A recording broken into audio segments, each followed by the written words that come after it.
నత్కీరుడి చమత్కారం. చింతాపురంలో నత్కీరుడనే మహాపండితుడు ఉండేవాడు. ఆయన ఎంతటి క్లిష్టమైన విషయాన్నైనా అరటిపండు వలిచినట్లు చెప్పగలడని పేరు. చమత్కారంగా మాట్లాడడంలో ఆయనకున్న ప్రజ్ఞ గురించి గ్రామస్తులు కథలు కథలుగా చెప్పుకుంటారు. సకల శాస్త్ర పారంగతుడైన వినయంలోనూ తనకు తనే సాటి అయిన నత్కీరుడంటే గ్రామస్తులందరికీ ఎంతో గౌరవం. ఇలా ఉండగా ఆ ఊరుకు కొత్తగా కీర్తికాముడనే భాగ్యవంతుడు వచ్చాడు. తనకు రాని విద్య లేదని ఆయనకు మిడిసిపాటు. తన గురించిన పొగడ్తలు వినటం ఆయనకు ఎంతో ఇష్టం. అందుకోసం ఆయన డబ్బు ఖర్చు చేయడానికి కూడా వెనకాడడు. పట్నంలో తననెవరూ పట్టించుకోవడం లేదని ఆయన తన నివాసం పల్లెటూరికి మార్చాడు. అక్కడే లంకంత ఇల్లు, 100 ఎకరాల మాగాణి కొన్నాడు. కీర్తికాముడి గురించి తెలుసుకున్న కొందరు స్వార్థపరులు ఆయన చుట్టూ చేరారు. నిత్యం ఆయనను పొగడ్తలతో ముంచెత్తుతూ తమ అవసరాలకు డబ్బు సంపాదించుకోవడం వృత్తిగా చేసుకున్నారును. దాంతో కీర్తికాముడికి చింతాపురం విపరీతంగా నచ్చేసింది. అక్కడ ఆయనకు రోజులు సంతోషంగా గడిచిపోతున్నాయి. కీర్తికాముడి భార్య సునగరి పట్నంలో పుట్టి పెరిగింది. ఆమెకు పల్లెటూరు నచ్చలేదు. అటుపైన భర్త పొగడ్తల కోసం చేస్తున్న వృధా ఖర్చులు ఆమెను మరింతగా కలవరపెట్టాయి. అందుకని ఆమె పట్నంలో ఉన్న తన తమ్ముడు సుభాకరుడికి వెంటనే బయలుదేరి రావలసిందిగా కబురు పెట్టింది. ఆ ప్రకారం చింతాపురం వచ్చిన సుభాకరుడు త్వరలోనే అక్కడి పరిస్థితి ఆకలింపు చేసుకున్నాడు. వయసులో తనకంటే పెద్దవాడైన బావగారిని మందలించడం బాగుండదని ఆయనకు నచ్చచెప్పే ఉపాయం కోసం ఎంతగానో ఆలోచించాడు. చివరకు ఆయనను పొగడ్తలతోనే గెలవాలనుకుని ఒకరోజు ఆయనతో, బావా, ఏ దేశానికైనా గ్రామాలే పట్టుకొమ్మలు. గ్రామంలో స్థిరపడాలన్న నిర్ణయాన్ని నేను మెచ్చుకోకుండా ఉండలేకపోతున్నాను. అయితే వ్యవసాయంలో కంటే వ్యాపారంలో అగ్రగణ్యుడివి కాబట్టి నీవు పట్టణానికి తిరిగి వెళ్ళి వ్యాపారం కొనసాగించి మన కుటుంబానికి మంచి లాభాలను ఆర్జించి పెట్టవలసిందిగా నిన్ను వేడుకుంటున్నాను. నీ ఆశయ సాధన కోసం నేను చింతాపురంలో స్థిరపడి వ్యవసాయం చేస్తుంటాను అన్నాడు. దీనికి కీర్తికాముకుడు ఏమాత్రము అంగీకరించలేదు. ఆయన సుభాకరుడితో, ఇక్కడ నాకు అపారమైన గౌరవం లభిస్తున్నది. డబ్బు ఎంత సంపాదించినా పట్నంలో ఇలాంటి గౌరవం మాత్రం దొరకదు. నాకిక్కడే బాగుంది అని ఖచ్చితంగా చెప్పేశాడు. ఈ సమాధానం సుభాకరుడు ఊహించలేనిదేమీ కాదు. ఆ కారణంగా అతడు ఏమాత్రమూ తొణకక, బావా, గ్రామాల్లో ప్రజలు డబ్బుకు ప్రాముఖ్యాన్నివ్వరు. వారు ప్రతిభకు మాత్రమే పట్టం కడతారు. డబ్బు పుచ్చుకోకుండానే ప్రతిభావంతులైన కవులను, పండితులను, ఇతర కళాకారులను వారు అభిమానించి గౌరవిస్తారు. అలాంటి గౌరవం నత్కీరుడు అనే అతనికి ఊళ్ళో లభిస్తున్నది. ఇక్కడ నిన్ను పొగిడేవారందరూ డబ్బు కోసమే పొగుడుతున్నారు అంటూ చురక కూడా వేశాడు.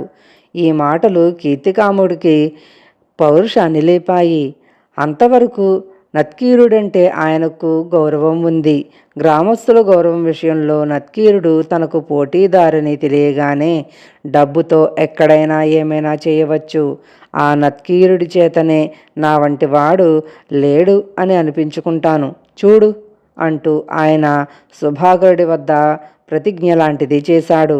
తర్వాత ఆయన, నేను మిమ్మల్ని డబ్బుతో సన్మానించాలనుకుంటున్నాను అని నత్కీరుడికి కబురు పంపాడు. సన్మానం దేనికి అని నత్కీరుడు బదులు ప్రశ్న పంపాడు. ఇలా జరుగుతుందని ఊహించని కీర్తికాముకుడు సన్మానిస్తానంటే దేనికని అడిగే ఈ నత్కీరుడు అహంకారి అయి ఉండాలి, లేదా పరమమూర్ఖుడైనా కావాలి. ఇలాంటి వాడని తెలియక ఈ గ్రామస్తులు ఆయన్ను గౌరవించి తమను తాము తక్కువ చేసుకుంటున్నారు. ఈ విషయం బయటపెట్టి ఇక్కడ నా కీర్తి ప్రతిష్టలు మరింతగా పెంచుకుంటాను అని తిరస్కారంగా సుభాకరుడితో అన్నాడు. బావా, అహంకారం, మూర్ఖత్వం నీవి. నీవు ఆయన్ను స్వయంగా కలుసుకో.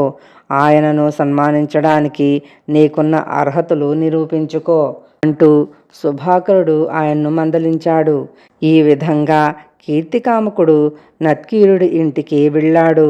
ఇంటికి వచ్చిన ఆయన్ను నత్కీరుడు ఎంతో అభిమానంగా ఆదరించి మర్యాదలు జరిపి వచ్చిన పని అడిగాడు. ప్రతిభకు పట్టం కట్టడానికి ప్రతిభే ఉండనవసరం లేదు. ప్రతిభావంతులను గౌరవించే సహృదయం నాకున్నది. మీకు సన్మానం చేయాలని నా కోరిక, మీరు కాదనకూడదు అంటూ వచ్చిన పని చెప్పాడు కీర్తికామకుడు. మీ ఆశయం మెచ్చుకోదగ్గది. అయితే నాకున్న కాస్త ప్రతిభ పాండిత్యంలో మాత్రమే ఉన్నది. నన్ను సన్మానించేవారు పండితులైతేనే నాకు సంతోషం. నా పాండిత్యంలో మీకు నచ్చిన అంశాలు చెప్పండి అన్నాడు నత్కీరుడు ఎంతో వినయంగా. కీర్తికామకుడు ఈ మాటలను మనసులో నొచ్చుకున్నా బయటపడకుండా, ఆర్య, కారణం గురించి మీకు మరీ అంత పట్టింపు ఉంటే తమరు నా గురించి నలుగురికి గొప్పగా చెప్పండి. కవులు, పండితులు తమకు సన్మానం చేసిన వారిని పొగిడే సంప్రదాయం పూర్వం నుంచి వస్తున్నదే కదా అన్నాడు. సన్మానం కోసం కాకపోయినా నేను మిమ్మల్ని పొగడగలను. ఏ అంశం చెప్పి మిమ్మల్ని పొగిడేది? ఏ అంశము లేదనుకున్నా కనీసం నా పొగడ్త వల్ల ఏమైనా ప్రయోజనం ఉండాలి కదా అని అడిగాడు నత్కీరుడు. పొగడ్తకింతగా ఆలోచించాలా? పట్నంలో వ్యాపారంలో ఎంతగానో రాణిస్తున్న నేను నా సంపాదనను త్యాగం చేసి పల్లెటూరు వచ్చాను. అదే నా గొప్పతనం అన్నాడు కీర్తికామకుడు. పొగడ్తల కోసమే ఇక్కడుండాలనుకునే వారి వల్ల ఈ గ్రామానికి ప్రయోజనం ఉండదని నా అభిప్రాయం. మనిద్దరం ఒకరినొకరు పొగుడుకునే ఆలోచన మంచిది కాదు అని నత్కీరుడు నిష్కర్షగా చెప్పి కీర్తికామకుడిని పంపించేశాడు. కీర్తికామకుడికి చాలా కోపం వచ్చింది. అప్పటి నుంచి ఆయన నత్కీరుడి మీద దుష్ప్రచారం చేయించసాగాడు. డబ్బుకు ఆశపడి కొందరు గ్రామస్తులు నత్కీరుడు అహంకారి అని, సన్మానం చేస్తానన్న కీర్తికామకుణ్ణి అవమానించి పంపాడని గ్రామంలో అందరికీ చెప్పసాగాడు. ఆ మాటలు కొందరు నమ్మారు, కొందరు నమ్మలేదు. నత్కీరుడు మాత్రం ఈ ప్రచారాన్ని బొత్తిగా పట్టించుకోలేదు. అయితే వారం రోజులు గడిచేసరికి నత్కీరుడికి చెరువు స్నానానికి పోయినప్పుడు మెట్ల మీద కాలు జారి పడటంతో కాలు దెబ్బతిని 10 రోజుల పాటు మంచం మీద ఉండవలసి వచ్చింది. కీర్తికామకుడు పరమ సంతోషంతో దీనిని చక్కని అవకాశంగా తీసుకుని, నేను అన్నీ మంచి పనులే చేస్తాను కాబట్టి నాకు దైవానుగ్రహం ఉంది. నా పట్ల తప్పుగా ప్రవర్తించిన వారిని భగవంతుడు శిక్షిస్తూ ఉంటాడు. నత్కీరుడి విషయంలో ఇప్పుడు జరిగిందదే అంటూ తన అనుచరుల ద్వారా మళ్ళీ ప్రచారం చేయించాడు. దీనికి నత్కీరుడు నొచ్చుకున్నాడు. ఆయన గ్రామాధికారిని కలుసుకొని, నేను అహంకారినని ప్రచారం జరిగితే పట్టించుకోలేదు. ఎందుకంటే నా గురించి ఎవరిష్టం వచ్చినట్లు వారనుకోవచ్చు. కానీ నాకు జరిగిన ప్రమాదం భగవంతుడు నాకిచ్చిన శిక్ష అంటే మాత్రం నేను ఒప్పుకోను. నేను తప్పు చేసింది లేనిది విచారణ చేసి నిర్ణయించవలసిందిగా మిమ్మల్ని వేడుకుంటున్నాను అన్నాడు. నత్కీరుడంటే గౌరవమున్న గ్రామాధికారి వెంటనే ఈ విషయమై విచారణ ప్రారంభించాడు. విచారణ గ్రామదేవత ఆలయం ముందు జరుగుతూ ఉంది. సాక్ష్యం చెప్పేవాళ్ళు నిజం చెబుతున్నారా లేదా అన్నది గ్రామదేవత తన పూజారి నోట పలికిస్తుందన్నది గ్రామస్తుల నమ్మకం. అందువల్ల నత్కీరుడు కీర్తికామకుణ్ణి అవమానించాడని అబద్ధం చెప్పడానికి ఒక్కరు కూడా ముందుకు రాలేదు.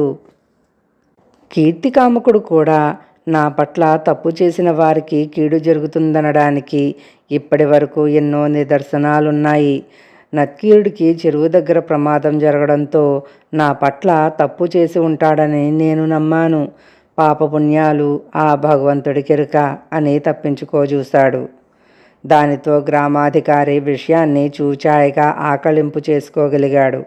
అందుకని ఆయన కీర్తికాముకుడితో మా మాటల్లో ఎంత నిజమున్నది తెలుసుకునేందుకు గ్రామదేవత సాయాన్ని కోరవలసి ఉంటుంది అన్నాడు. అయితే నత్కీరుడు వెంటనే కీర్తికాముకుడి మాటల్లో నిజమున్నదని నేను నమ్ముతున్నాను. ఆయన ఎంతగా అడిగినా నేను పొగడకపోవడమే కాక ఆ సంగతి 10 మందికి చెప్పకపోవడమే నేను చేసిన తప్పయి ఉండవచ్చు. అందుకే భగవంతుడు నన్ను శిక్షించి ఉంటాడని నేను నమ్ముతున్నాను. ఇక గ్రామదేవతను అర్థించవలసిన అవసరమేముంది అన్నాడు. ఈ మాటలకు గ్రామాధికారితో సహా అక్కడున్న వారందరూ పక్కున నవ్వారు. కీర్తికాముకుడికి చచ్చేటంత అవమానమైంది. ప్రతిభావంతులతో గొడవ పెట్టుకోవద్దని బావమరిది చేసిన హెచ్చరిక చెవిని పెట్టినందుకు ఆయన పశ్చాత్తాపపడి వ్యవసాయాన్ని సుభాకరుడికి అప్పచెప్పి తను తిరిగి పట్నం వెళ్ళిపోయాడు. అయితే చింతాపురం గ్రామస్తులు తరచుగా చెప్పుకునే నత్కీరుడి చమత్కారం గురించిన కథల్లో మాత్రం ఆయన శాశ్వత స్థానాన్ని సంపాదించుకున్నాడు.